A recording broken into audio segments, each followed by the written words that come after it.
یہ مولوی صاحب اتنے کی کر رہے ہیں میں پوچھنا چل کے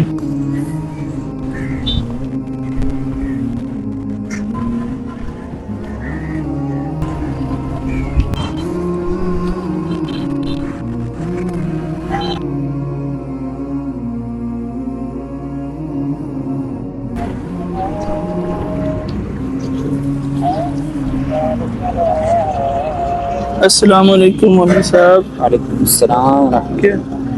خیریت ہے؟ کیوں بیٹھے ہیں یہاں؟ میں ادھر بیٹھا ہوا ہوں کہ یہ پانی خشک ہو جائے تو میں دوسری پار جا سکوں۔ مولوی صاحب یہ اتنی بڑی نہر ہے، یہ کیسے خشک ہو سکتی ہے؟ کوئی عقل میں آنے والی بات کریں آپ۔ اصل میں یہی بات ہے نا، یہ جیسے نہر کا پانی ہے ایسے ہی ہماری خواہشات ہیں۔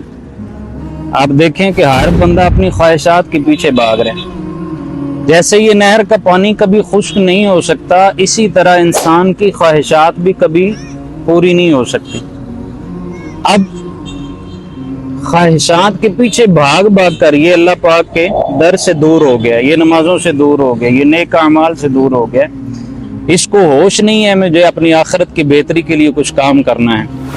جیسے ہم یہاں سے پار جانے کے لیے اس نہر کے پانی کے خشک ہونے کا انتظار نہیں کر سکتے، ویسے ہی ہم نیک بننے کے لیے، نمازیں پڑھنے کے لیے، روزے رکھنے کے لیے اپنی مصروفیات کے ختم ہونے کا انتظار نہیں کر سکتے، اور نہ اپنی خواہشات کے ختم ہونے کا انتظار کر سکتے ہیں۔